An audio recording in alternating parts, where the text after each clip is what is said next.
Okay, good morning. Videography की class में आज हम फीटल स्कल स्टडी करेंगे, ठीक है।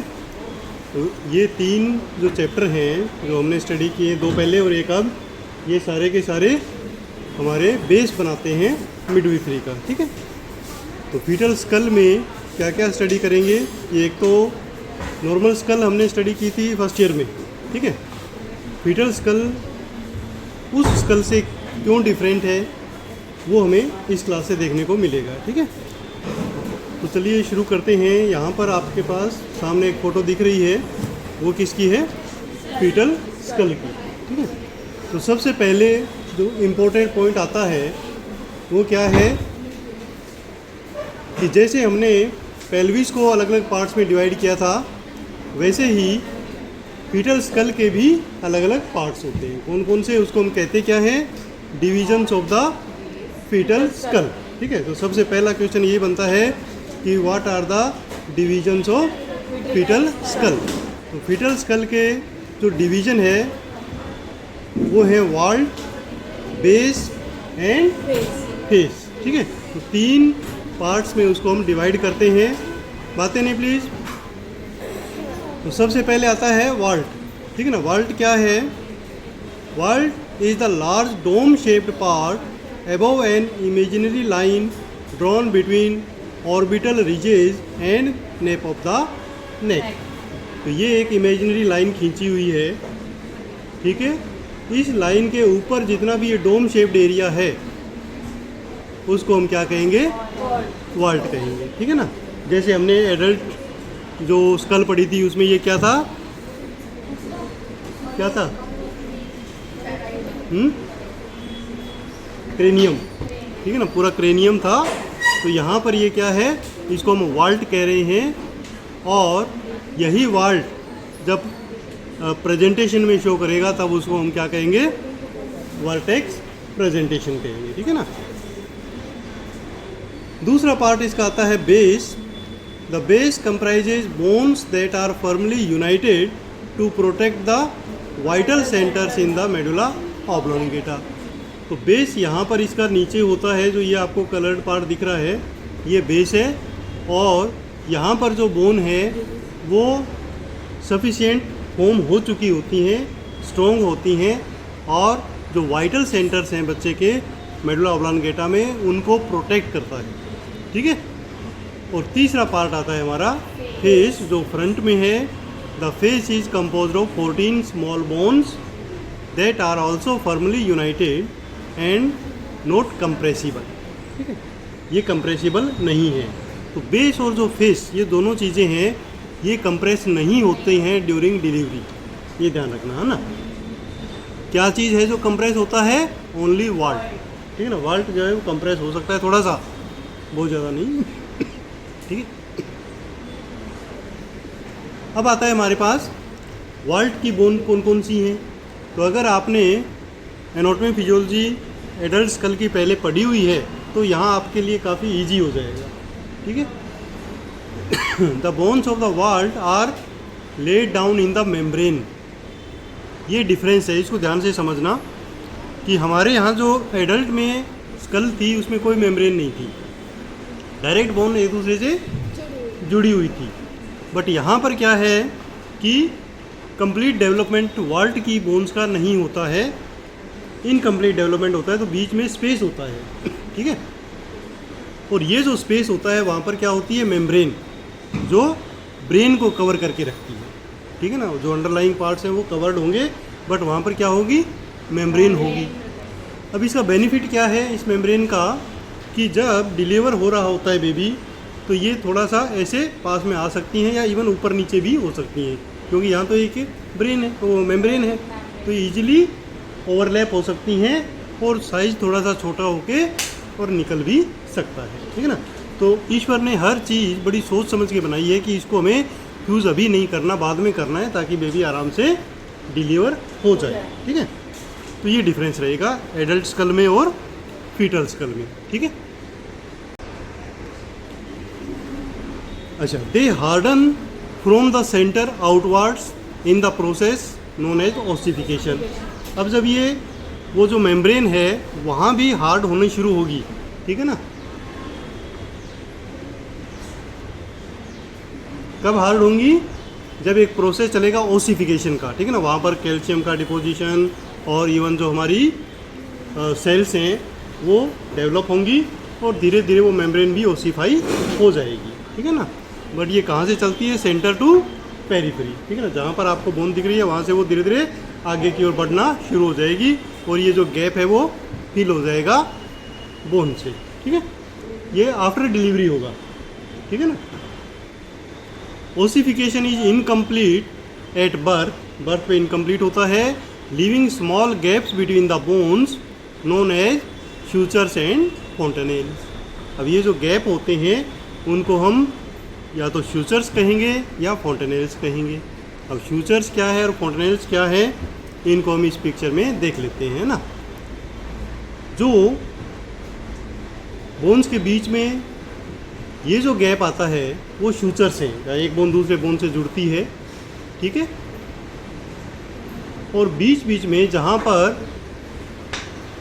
3 या 3 से ज़्यादा फ्यूचर आपस में जुड़ रहे हैं वहाँ पर वो क्या होंगे? फोंटेनेल्स होंगे, ठीक है ना।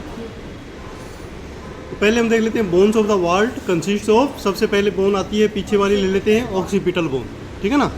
पीछे की ओर है occipital bone which lies back of the head, part of it contribute to the base of the skull. ये जो फिटल स्कल की बेस है उसका कुछ पार्ट ये ऑक्सीपिटल बोन बनाती है और फिर उसके बाद वो आगे की तरफ आ जाती है, ठीक है ना। तो नीचे भी यहाँ पर भी बेस में भी कुछ ऑक्सीपिटल होगी और ऊपर भी ऑक्सीपिटल बोन होगी, ठीक है।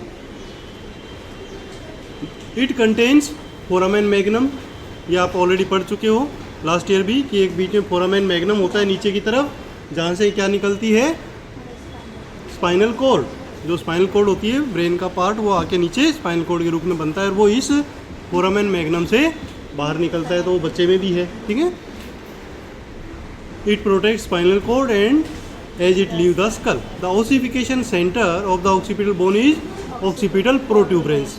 इसका ऑक्सीपिटेशन सेंटर कहाँ है? ऑसिफिकेशन सेंटर प्रोट्यूबरेंस पे है। पीछे आप हाथ टच करेंगे तो जैसे आपको एक छोटा सा उभरा हुआ पार्ट फील होता है, वैसा ही बच्चे की स्कल में भी, फीटल स्कल में भी है और वहाँ से फिर आगे ओसिफिकेशन शुरू होता है और कंप्लीट हो जाता है आफ्टर बर्थ, ठीक है।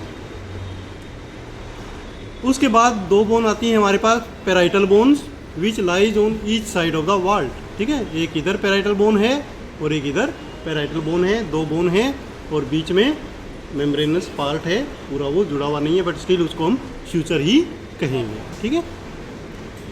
उसके बाद 2 फ्रंटल बोन होती हैं, कहाँ? आगे की तरफ। अब ये भी एक डिफरेंस है एडल्ट से और इस फीटस से। एडल्ट में फ्रंटल बोन एक ही होती है ना, फर्स्ट टाइम हमने यही पढ़ा, एक फ्रंटल बोन है। बट यहाँ पर फ्रंटल बोन 2 हैं, अलग अलग सेपरेट होती हैं, ठीक है, लेफ्ट राइट, और बाद में यहाँ बीच से जुड़ना शुरू हो जाती हैं और एक ही बोन बन जाती है, ठीक है। विच फॉर्म्स द फोरहेड, जो क्या बनाती हैं? हमारा फोरहेड बनाती हैं और इसको हम सिनसिपुट कहते हैं। The frontal bone fuses into the single bone by the 8 years of age, यानी डिलीवरी के 8 साल तक भी ये थोड़ा सा डिफरेंस रहता है, बाद में जाके ये कंप्लीट जुड़ती हैं, एक बोन बन जाती है। उसके बाद आता है कि जो upper part of temporal bone है ऑन बोथ साइड, वो भी वाल्ट का कुछ पार्ट बनाती है, ठीक है ना। टेम्पोरल बोन कहाँ होती है? कान के जस्ट यहाँ पे है ना, तो इसका ये कुछ पार्ट तो साइड वॉल बनाएगा बट कुछ पार्ट इसका थोड़ा सा वाल्ट का पार्ट भी बनाएगा, ठीक है। तो ये हो गई हमारे पास मेन बोन्स जो वाल्ट बनाती है। अब आता है शूचर्स एंड फोंटेनेल्स कौन कौन से हैं? तो शूचर्स वो हैं जहाँ पर 2 बोन जुड़ेंगी, ठीक है। They are cranial joints found by 2 bones, जहाँ भी 2 बोन मिलेंगी वहाँ पर ये जॉइंट बनेगा बट स्टिल बीच में मेम्ब्रेन रहेगी, है ना, पूरा जॉइंट नहीं बनेगा। फोंटेनेल्स क्या होंगे? इट इज़ फॉर्म्ड व्हेन 2 और मोर शूचर्स मीट, जहाँ भी 2 या 2 से अधिक शूचर मिलेंगे वहाँ थोड़ा सा गैप होगा, उसको हम फोंटेनेल्स कहेंगे। एग्जाम्पल जैसे ये वाला है और ये वाला है, ठीक है ना। एक इसमें पॉइंट आता है moulding. What is moulding? Moulding आपका प्रैक्टिकली पूछा जाएगा डिलीवरी के टाइम। जो मैंने अभी आपको बताया कि मेम्ब्रेन्स थोड़ा सा ओवरलैप करने में हेल्प करती हैं और सिर थोड़ा सा दब जाता है, उस प्रोसेस को हम क्या कहते हैं, मोल्डिंग कहते हैं ना। तो मोल्डिंग एक वो प्रोसेस होगा जिससे डिलीवरी ईजी हो जाएगी, आसान हो जाएगी, है ना। इसमें क्या होगा, it permit A degree of overlapping of the skull bones during labour, ठीक है ना। तो ये मोल्डिंग का आपका डेफिनेशन हो गया। अब जो सूचर्स हैं उनके नाम जान लेते हैं, ये भी आपसे पूछा जाएगा। फीटल स्कल प्रैक्टिकली आपको दिखाई जाएगी, उसमें हाथ लगा के कि ये कौन सा सूचर है ना, तो आपको पता होना चाहिए। जो लैम्ब्रोइडल सूचर है वो कौन सा है, it separates occipital bone from the two parietal bones. तो ये पीछे वाला जो यहाँ से लेकर यहाँ तक है वो है आपका लैम्ब्रोइडल सूचर, ठीक है। उसके बाद आता है सेजाइटल सूचर, ठीक है ना। सेजाइटल का मतलब स्ट्रेट लाइन, तो जो बीच में एक जो लाइन होगी यहाँ पर ये वाली, इसको हम क्या कहेंगे, सेजाइटल सूचर, ठीक है। इसके अलावा हमारे पास होता है कोरोनल सूचर। कोरोनल सूचर कौन सा है, it separates frontal bones from the parietal bone and passing from one temple to another. तो टेम्पल मतलब टेम्पोरल बोन के पास है ना।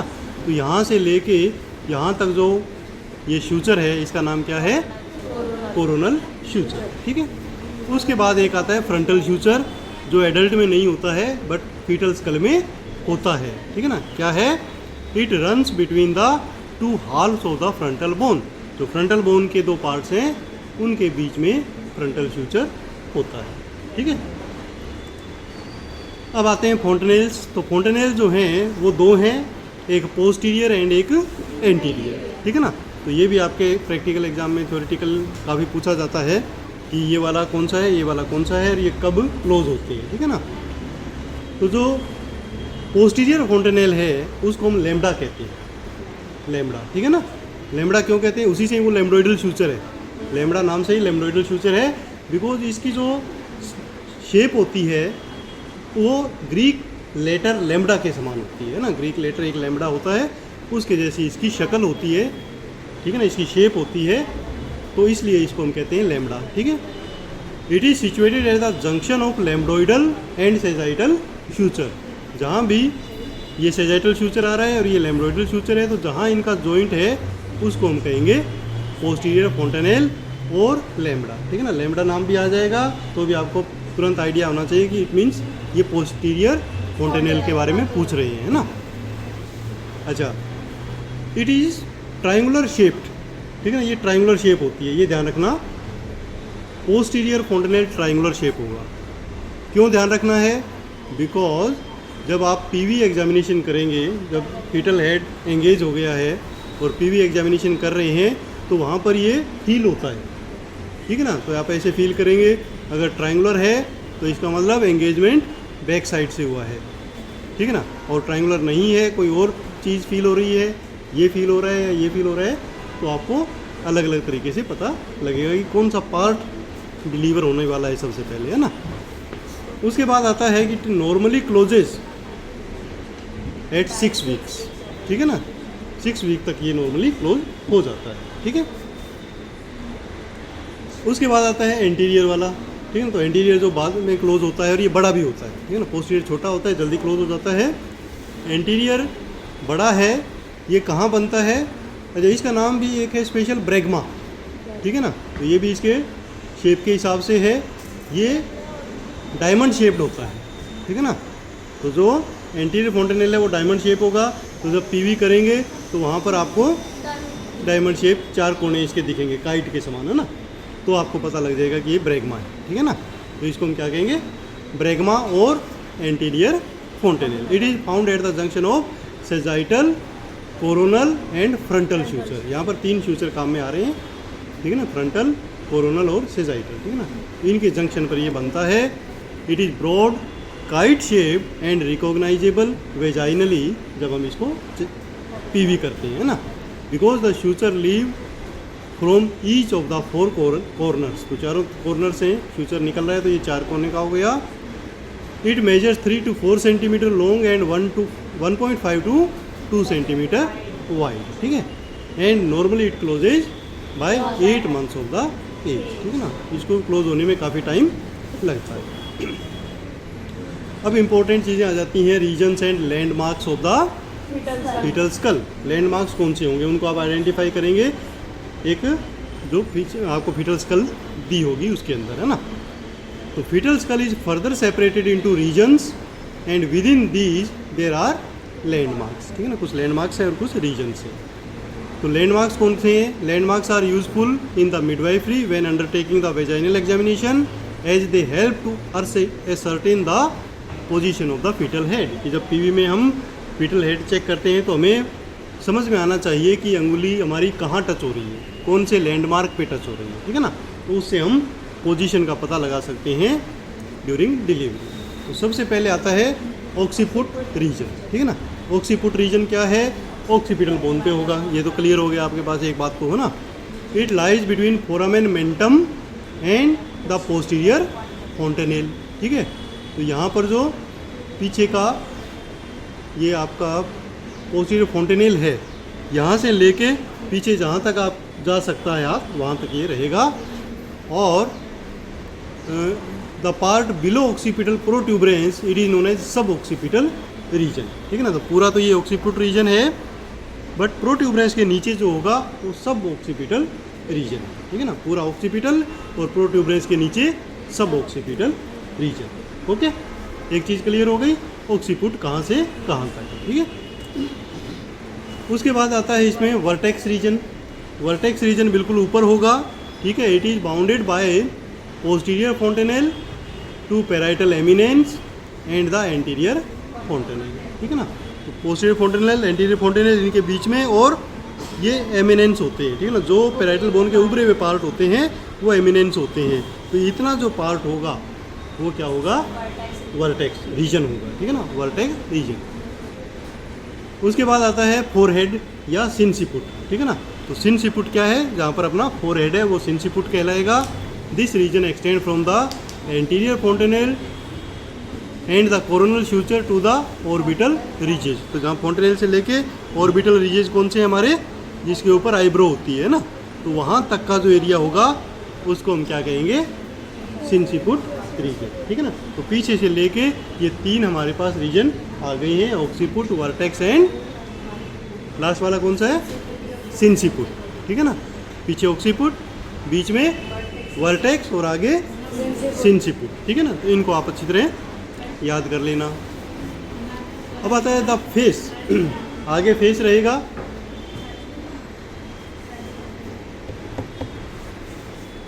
सिनसिपुट से नीचे का जो जगह है वहाँ से आगे फेस शुरू हो जाएगा।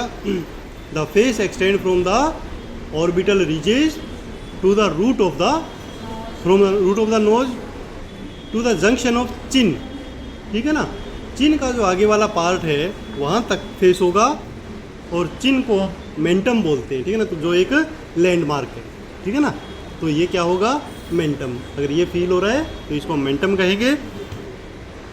The point between eyebrow is known as glabella, ठीक है ना। ये जो है ये ग्लाबिला होगा, जहाँ पर ये पॉइंट है ना, तो ये ग्लाबिला और ये मेंटम, ठीक है ना। तो ये भी आपको आइडेंटिफिकेशन होना चाहिए, ये भी क्या है? लैंडमार्क्स है, ठीक है। अब आता है डायामीटर्स ऑफ फीटल स्कल। कौन कौन सी डायामीटर हैं जो मिडवाइफरी में हमारे लिए इम्पोर्टेंट है?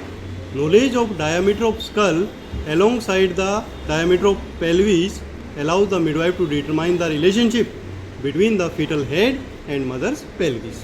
तो इसीलिए ये जो तीनों चैप्टर हैं हमारे इंटर रिलेटेड हैं, कि पेल्विस के डायमीटर्स आपको पता हों और फीटल स्कल के पता हों, तो आप उनका रिलेशन निकाल सकते हैं कि कैसे कैसे वो सेफ डिलीवरी नॉर्मल होगी या नहीं होगी, ठीक है। देयर आर 6 लॉन्गिट्यूडिनल डायामीटर्स, ठीक है ना। तो लॉन्गिट्यूडिनल डायामीटर हैं वो कितने हैं? 6 हैं, और 2 ट्रांसवर्स डायामीटर हैं, ठीक है ना। तो टोटल इसके अंदर 8 डायामीटर्स हैं जो हमें लर्न करने हैं, ठीक है। 6 लॉन्गिट्यूडिनल और 2 ट्रांसवर्स, ठीक है। 6 एंड 2 टोटल 8 हो जाएंगे। पहला कौन सा है? The sub occipito ब्रैगमेटिक diameter, SOB। नाम से क्लियर होता रहेगा, आप ध्यान से इसको पढ़ना, सब ऑक्सीपिटो ब्रैगमेटिक। तो सब ऑक्सीपिटल जो रीजन था वो कहाँ था? प्रोट्यूबरेंस से नीचे, ठीक है ना, ये वाला। और ब्रैगमा कहाँ होता है? एंटीरियर फोंटेनेल को ब्रैगमा बोलते हैं। तो ये जो डायामीटर होगा ये कौन सा होगा, सब ऑक्सीपिटो ब्रैगमेटिक, जो 9.5 सेंटीमीटर का होगा, ठीक है ना। It is measured below the occipital protuberance to the centre of anterior fontanelle और ब्रैगमा। ओके, दूसरा आता है हमारे पास सब ऑक्सीपिटो फ्रंटल, ठीक है ना, सेम नाम है सब ऑक्सीपिटो। तो सब ऑक्सीपिटो तो हमने देख लिया था, ये वाला है, और कहाँ तक जाएगा, फ्रंटल तक, फ्रंटल बोन तक, है ना। तो सेंटर ऑफ द जो फ्रंटल फ्यूचर होगा वहाँ तक जाएगा, और ये होगा अप्रोक्सीमेटली 10 सेंटीमीटर, ठीक है ना। तो ये हो गया हमारा सब ऑक्सीपिटो फ्रंटल डायमीटर, 2 हो गए। तीसरा क्या है, ऑक्सीपिटो फ्रंटल। ऑक्सीपिटो फ्रंटल काफ़ी बड़ा है, 11 सेंटीमीटर का है, and it is measured from the occipital protuberance to glabella. तो जो ऑक्सीपिटल प्रोट्यूबरेंस है वहाँ से लेके ग्लाबिला तक जो है वो हमारा हो गया 11.5 सेंटीमीटर, और इसका नाम हो गया ऑक्सीपिटो फ्रंटल, ठीक है ना। उसके बाद आता है मेंटो वर्टिकल, ठीक है ना, मेंटो वर्टिकल। तो नाम से क्लियर है, मेंटो, मेंटम कहाँ पर है हमारा, चिन पर, ठीक है ना, और यहाँ से शुरू होकर कहाँ तक जाएगा, highest point of the vertex. Vertex में सबसे ऊंचा जो पॉइंट फील हो वही उसका पॉइंट होगा, और वहाँ तक जो लाइन जाएगी वो क्या हो जाएगी, मेंटो वर्टिकल डायामीटर। और ये कितना होता है, 13.5, ठीक है। 4 हो गए। 5वां है सब मेंटो वर्टिकल, ठीक है ना। सब मेंटो vertical measured from the joint between chin joints the neck, जहाँ पर चिन नेक से ज्वाइन करती है, ठीक है ना। तो ये पीछे की तरफ, यहाँ से लेके कहाँ होगा, सब मेंटो vertical, sub मेंटो vertical measured between the and neck to the highest point of vertex, ठीक है ना। तो ये यहाँ पर शो किया हुआ नहीं है, बट ये यहाँ पर होता है, ठीक है ना। ये कितना होता है, 11.5, ठीक है ना, 11.5 सेंटीमीटर। उसके बाद एक ऐसा ही आता है सब मेंटो ब्रैगमेटिक, ठीक है ना। तो अगेन वहीं से शुरू होगा जहाँ से सब मेंटो वर्टिकल शुरू हुआ था, और जाएगा कहाँ तक, ब्रैगमा तक, और ये होगा हमारा 9.5 सेंटीमीटर, ठीक है ना। तो ये इतने जो डायामीटर्स हैं ये आपसे प्रैक्टिकली पूछते हैं, बस आपको पोजीशन पता हो और लगभग कितना सेंटीमीटर होता है वो पता हो, ठीक है ना। तो ये आपका प्रैक्टिकली काम कंप्लीट हो जाएगा। थ्योरेटिकली में जस्ट आप नाम दे दो और कहाँ से कहाँ तक होता है वो दिख दो, सब दिख जाएगा, है ना। थ्योरी में भी प्रैक्टिकल में भी काम आएगा। अब आते हैं हमारे पास 2 ट्रांसवर्स, ठीक है ना। ये तो याद रखने बहुत ईजी है, ट्रांसवर्स है 2 ही है।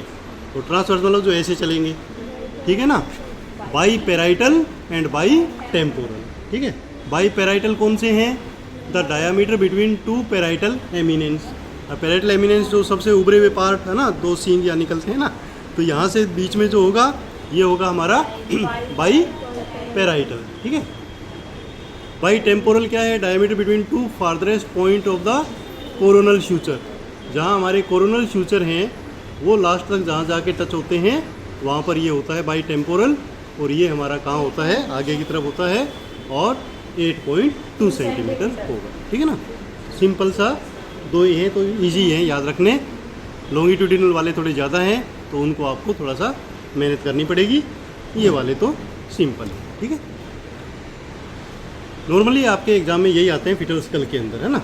बट 2 इम्पोर्टेंट डायामीटर और हैं जो आपको मिडवाइफरी में आगे काम आने वाले हैं। कौन कौन से, diameters of the fetal trunk. Fetal trunk में भी डायामीटर हैं जो कहाँ पर हैं, यानी जो आपके कोलैप्स होने या दबने वाले ना हों वो डायामीटर्स होंगे, है ना। तो एक तो ये शोल्डर के डायामीटर होंगे, ठीक है ना, ये दबेंगे नहीं। तो इन यहाँ पर क्या होता है, एक्रोमियल प्रोसेस होता है, तो इसलिए इनको क्या कहेंगे, बाई एक्रोमियल डायामीटर, ठीक है ना। तो यहाँ आप देख सकते हैं ये एक एक्रोमियल प्रोसेस से लेके दूसरे एक्रोमियल प्रोसेस, ये होगा बाई एक्रोमियल डायामीटर, ठीक है ना। और ये होगा हमारा 12 सेंटीमीटर। ये भी जब हेड डिलीवर, ये शोल्डर डिलीवर होता है तो उस समय आपको ध्यान में रखना होता है। अब ये भी काफ़ी बड़ा होता है, इसलिए कभी भी जब डिलीवर करते हैं तो दोनों शोल्डर एक साथ नहीं आते हैं, है ना। पहले एक शोल्डर डिलीवर होगा, फिर आगे करके दूसरा शोल्डर डिलीवर होगा, ठीक है ना, क्योंकि ये डायामीटर बड़ा है। ओके, अब ये जो डायामीटर, ये जो शोल्डर है, ये भी थोड़ा सा हल्का सा मूव करके स्पेस बनाता है। कब? जब हमारे पास ये जो क्लेविकल बोन है, जो स्टर्नम का जॉइंट है, वो थोड़ा सा आगे हो जाता है और थोड़ा सा ये दब जाता है, ठीक है ना, इस प्रकार। जैसे अभी चौड़ा है, ऐसे दब गया तो थोड़ा सा स्पेस इसमें बन जाता है और डिलीवरी हो जाती है, ठीक है। ये मूवमेंट पॉसिबल होती है। उसके बाद आता है बाई ट्रोकेंट्रिक। ट्रोकेंटर्स कहाँ होते हैं? हमारे हिप जॉइंट के नीचे, जहाँ पर जो फीमर बोन है उसका ट्रोकेंटर आता है, ठीक है ना। तो एक ट्रोकेंटर से दूसरे ट्रोकेंटर तक का जो डायामीटर होगा वो क्या होगा आपका? बाई ट्रोकेंट्रिक डायामीटर, और ये होता है 10 सेंटीमीटर, ठीक है ना। ये हमें फील होता है या काम आता है मिडवाइफरी में जब ब्रीच प्रेजेंटेशन होती है, ठीक है ना। वर्टेक्स प्रेजेंटेशन तो हमने देख लिया जब हेड नीचे होता है, और ब्रीच प्रेजेंटेशन जब बटक्स नीचे होंगे तब वो कौन सा प्रेजेंटेशन होगा? ब्रीच प्रेजेंटेशन, ठीक है ना। उस दौरान हमें बाई ट्रोकेंट्रिक जो डायमीटर है उसका ध्यान रखना है, ठीक है। अब आता है प्रेजेंटिंग डायमीटर। ये जो बीच की लाइन जा रही है 25 सेंटीमीटर, ये क्या है? ये तो लेंथ है, इसका कोई लेना देना मिडवाइफरी में नहीं है। अगर 20 सेंटीमीटर का होगा तो भी निकलेगा, 30 का होगा तो भी निकलेगा, ठीक है ना। हमें सिर्फ डायमीटर का ही ध्यान रखना है, ठीक है ना। तो ये टोटल लेंथ दी हुई है क्राउन से लेके वर्टेक्स से लेके ब्रीच तक कितनी होती है। 25 सेंटीमीटर का नॉर्मली बच्चा होता है। वैसे टोटल लेंथ तो ज़्यादा होगी, पैर भी होंगे, है ना। अब आता है प्रेजेंटिंग डायामीटर्स, ठीक है ना। प्रेजेंटिंग डायामीटर कौन से होंगे? वो डायामीटर जो एंगेज होने के बाद आएंगे, प्रेजेंटेशन में आएंगे, ठीक है ना। और ये कोई सा भी आ सकता है, जो अभी तक अपन ने पढ़ा उनमें से कोई भी डायामीटर आ सकता है। The presenting diameter of the head are those that are lies at right angle, ठीक है ना। किसके राइट एंगल होंगे? Curve of Carus. Curve of Carus हमने कल देखा था, ठीक है ना, पेल्विस के अंदर से जाता है, तो उसके राइट एंगल पे कौन सा डायामीटर होगा उसको हम कहेंगे प्रेजेंटिंग डायामीटर, ठीक है ना। तो कोई सा भी हो सकता है, लॉन्गिट्यूडिनल डायामीटर भी हो सकता है, डायामीटर भी हो सकता है, और ट्रांसवर्स भी हो सकता है। तो ये पॉसिबिलिटी रहती है। और इस प्रेजेंटिंग डायामीटर से ही क्या बनता है? प्रेजेंटेशन ऑफ फीटल हेड बनता है, ठीक है। Some presenting diameters are more favourable. कुछ ऐसे प्रेजेंटिंग डायामीटर जो फेवरेबल हैं, क्यों? क्योंकि वो छोटे हैं और वहाँ से नॉर्मल डिलीवरी इजी हो जाएगी। अच्छा, ये जो प्रेजेंटिंग डायामीटर है ये कौन सा आएगा वो डिपेंड करता है एटीट्यूड पर, ठीक है ना। अब एटीट्यूड क्या होता है? जो नॉर्मली हम बोलते हैं साइकोलॉजिकली, वो एटीट्यूड नहीं है, वैसे रिलेटेड तो उसी से ही है। एटीट्यूड क्या होता है? जैसे क्या विचार के आपके हाई हेडेडनेस है ना, ऐसे ऊंचा सिर करके चलते हैं ना, तो लगभग ऐसा ही एटीट्यूड है कि जो बच्चे की, फीटस की जो नेक है वो कितनी झुकी हुई है, कितना ग्राउंड टू अर्थ है ना, डाउन टू अर्थ है, उससे उसका एटीट्यूड बनता है, ठीक है ना। The term attitude use to describe the degree of flexion और एक्सटेंशन। कितना एक्सटेंशन है और कितना फ्लेक्शन है उस पर डिपेंड करेगा उसका एटीट्यूड, और वही डिटरमाइन करेगा प्रेजेंटिंग पार्ट लेबर में कौन सा होगा, ठीक है। जैसे वर्टेक्स प्रेजेंटेशन यदि है, वर्टेक्स प्रेजेंटेशन में क्या है? बिल्कुल नेक सीधी होगी और वर्टेक्स प्रेजेंटिंग पार्ट होगा बिल्कुल सामने, आपके सेजाइटल फ्यूचर आएगा, ठीक है ना। When the head is well flexed, sub occipitobregmatic diameter and the parietal diameter ये प्रेजेंटिंग पार्ट होंगे, है ना। एक लॉन्गिट्यूडिनल होगा, एक ट्रांसवर्स होगा। This is the most favourable shape for the dilating cervix and birth of the head. ये अगर प्रेजेंटेशन है तो बहुत ही बढ़िया है, इजी डिलीवरी हो जाएगी, ना तो बच्चे को कोई प्रॉब्लम होगी और ना ही मदर के जो पेरिनियल पार्ट है उसको कोई प्रॉब्लम होगी, है ना। फेस प्रेजेंटेशन, फेस प्रेजेंटेशन कब होगा? जब हाइपर एक्सटेंशन होगा। एटीट्यूड क्या होगा? हाइपर एक्सटेंडेड होगा, ठीक है ना, पीछे की तरफ झुका हुआ है। When the head is completely extended, the presenting diameter are submentobregmatic and by temporal. अब ये वाले प्रेजेंटिंग पार्ट होंगे। The sub मेंटो vertical diameter will distend the vaginal orifice. अब ये बड़ा है तो वेजाइनल ओरिफाइस को बड़ा करेगा, हो सकता है वेजाइनल टीयर हो जाए या आपको आर्टिफिशियली उसको कट करना पड़े, ठीक है ना। ये फेस प्रेजेंटेशन में ये रहेगा, बट डिलीवरी हो जाती है नॉर्मल, कोई दिक्कत ज़्यादा नहीं है। उसके बाद में आता है ब्रो प्रेजेंटेशन, ठीक है ना। Brow presentation when the head is partially extended, पूरा एक्सटेंड नहीं है, पार्शियली एक्सटेंडेड है ना, यहाँ से आ रहा है। द मेंटो वर्टिकल डायामीटर जो 13 सेंटीमीटर का है, and the by temporal diameter जो 8.2 का है, वो वहाँ पर प्रेजेंटिंग होंगे, एक लॉन्गिट्यूडनल और एक transverse. If this presentation persist the normal vaginal birth is not possible. यदि ये चेंज हो जाती है समय के साथ तो ठीक है, अदरवाइज इसमें सिजेरियन करना पड़ेगा, ठीक है। तो ये प्रेजेंटेशन से हमें ये पता लगता है कि डिलीवरी नॉर्मल होने वाली है या उसको सिजेरियन के लिए भेज दें, ठीक है। क्लियर। लास्ट में मोल्डिंग आती है, वो हम ऑलरेडी पढ़ चुके हैं। जैसे ये यहाँ पर मोल्डिंग दिखाई हुई है कि moulding is use to describe the change in the shape of fetal head. कि डिलीवरी के जो प्रेशर लगता है फेशिया का, पेल्विस का, उससे जो चेंजेस होते हैं उसको हम मोल्डिंग बोलते हैं। This take place during its passage through the birth canal. Alteration in shape is possible because the bones of the vault allow slight degree of bending and the skull bones are able to override the sutures. Sutures के ऊपर override भी होके भी वो निकल सकते हैं, ठीक है ना। तो ये जो प्रोसेस होता है उसको हम क्या कहते हैं, मोल्डिंग, ठीक है ना। तो ये this is all about fetal skull, ठीक है। सर ये मोल्डिंग जो आप बता रहे थे मेम्ब्रेन के ऊपर चढ़ जाती है, हाँ, तो